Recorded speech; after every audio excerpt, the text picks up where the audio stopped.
Hello there guys! For this vlog, update ko po kayo tungkol doon sa tinanim natin sa bonsai pot. May comment po kasi doon dati nung nag-vlog tayo about doon. Sabi i-update ko daw kung ano naging itsura.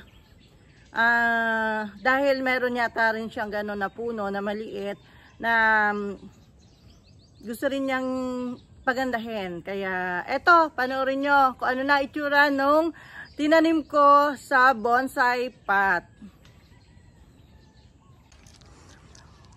Okay, nandito po sa lugar na to yung sinasabi ko sa inyo na tinanim ko sa bonsai pot.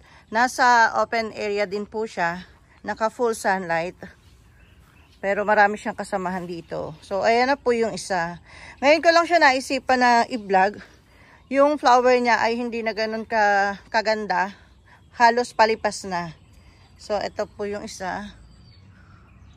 Ayan. O, ang daming bulaklak, diba? Ordinary variety lang po yan, scarlet. Kaya, masipag po silang mamulaklak. Masipag siyang mamulaklak. Then, ito pa. Ito yung isa. Ayan. Ayan. Ang dami rin niyang bulaklak. Medyo hindi ko po sila naaalagaan. Hindi pa naalagaan pero ang daming bulaklak.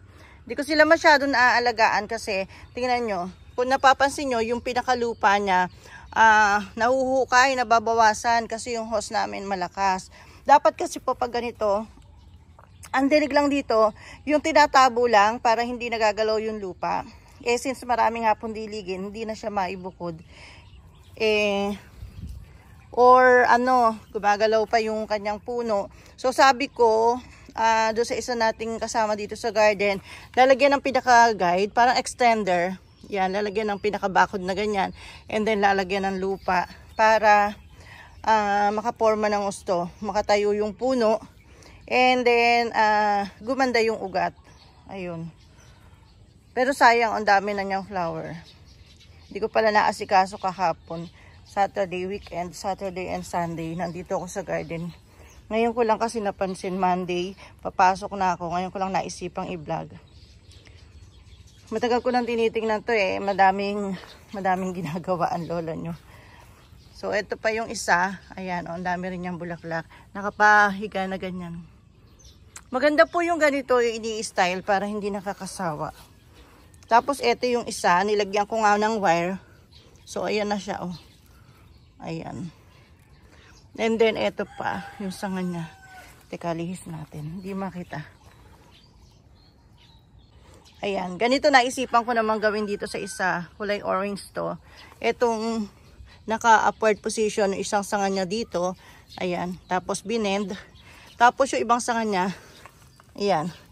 Nilagyan ko ng bonsai wire. Hinutok pababa. So, ayan siya ngayon. Para siyang nakapabagsak na ganyan. Ito pa isang sanga niya. Pero sila, puro bulaklak. Alfonso yan, kulay orange. Tapos itong iba, scarlet. Ayan. Mas maganda to kung babawasan pa yung sanga. Ayan. Sobrang mahaba na kasi. Bawasan yung sanga and then pamulaklakin ulit. Pag ganito po kasi season, kahit hindi mo masyadong lagyan ng fertilizer to, masipag po talaga mamulaklak to. Mga variety na to. Yan. So, yan po yung update natin dito sa tinanim natin sa bonsai pot. Sayang kasi itong bonsai pot, wala akong makitang puno na babagay sa kanya. Kaya ito yung nilagay ko. Naka-stack lang kasi bonsai pot ko. Hindi ko naaasikasong lapatan o hanapan ng puno na babagay sa kanya. Kaya yan po yung naisip ko. Yan. Then, update naman po doon sa ating ibang vlog. Then, ito po yung aking puno ng splash na nakatanim sa lupa. Na dati ay napasama sa vlog ko to, na tinitrim ko. Inalis ko po yung mga sanga niya sa ibaba. Para yung sanga niya sa taas, yun lang yung lumago. Ayan. May tumutubo na naman, so kailangan alisin po yan. Yan, laki na po ng puno niya. Siguro mga 3 to 4 years ko na itong tanim dito. So, yung sanga niya ngayon, nasa taas lang. Yan, mas mabulaklak. Splash po yung variety na to. Ang dami niyang bulaklak sa taas. Ayan. So, maganda rin po siyang nakatanim sa lupa, lalo na malubang yung space nyo. And then, mabilis humaba yung sa kanyang mga sanga kung gusto nyo magpropa. And then, mas malalaki po ang nagiging sanga niya kapag nakatanim sa lupa. Mas maganda po sana doon sa maluwag na space. Since ito po kasi ginawa naming garahe, kaya naalis yung ibang sanga niya. Pumunta naman po tayo doon sa ating isa pang nakatanim sa lupa na Mr. and Mrs. naman po, na inalisan po rin natin ang mga sanga sa ibaba para ang plano po natin doon ay gawing parang puno kung saan pwedeng maglagay ng upuan sa ilalim. Tingnan natin kung maa-achieve po natin yung ganong style.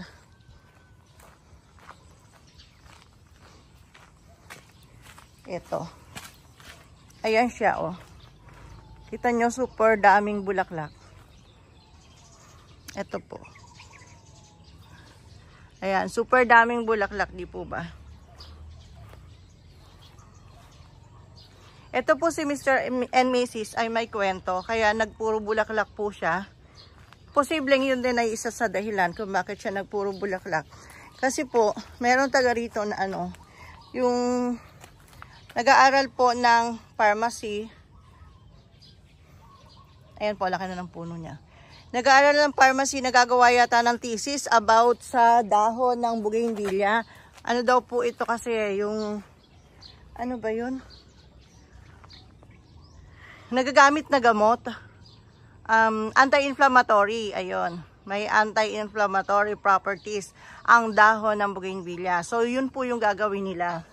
Sabi nila, bibili sila ng maraming rooted na Mr. and Mrs. Since kilala ko po yung mother niya dahil ko teacher din siya, sabi ko, kung dahon lang ang kailangan mo, bakit bibili ka pa ng rooted? Meron ka ako kung puno ng Mr. and Mrs. nakatanim sa lupa, maraming dahon. So, bibigyan na lang kita. So, ayun nga po. Noong time na yon, every nangailangan sila, pakuha ko ng dahon. Kaya nangyari dito, medyo nakalbo yung sanga niya. Kaya ngayon, puro bulaklak siya. Siguro isa yun sa dahilan. Kaya nagpuro bulaklak siya ng ganyan, as in parang punong-puno halos. Yan, kasi kinuha yung mga dahon. Ayun pa yung ibang sanga, oh. Kinuha yung malalaking dahon. So, mas lalong dumami yung bulaklak niya. So, maganda rin po kapag hard stem na yung bougainvillea nyo. Maganda rin siguro bawasan ng mga dahon na malalaki. Yung mga magugulang na dahon. Para kapag nag-flower siya ay mas dumami yung flower niya. At mas maganda pagka kukunti lang yung dahon. So, ito po talaga literal na binawasan ng dahon.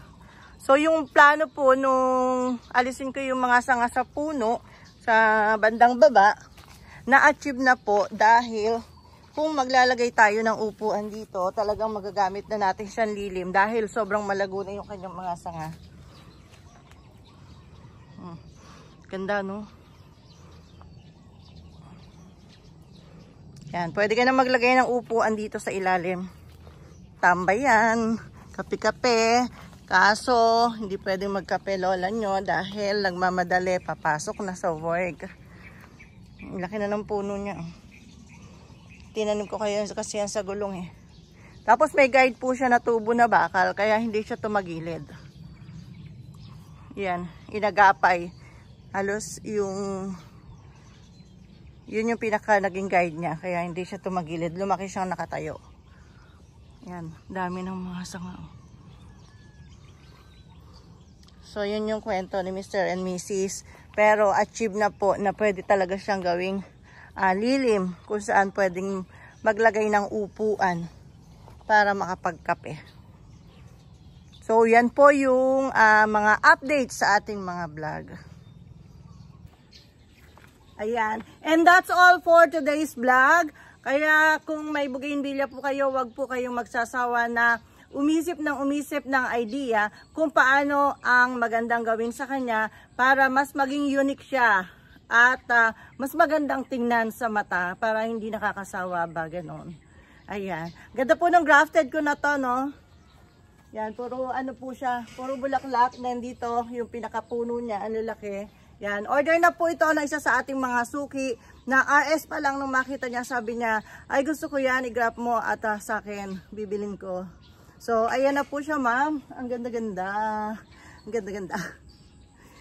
Bye! Thanks for watching!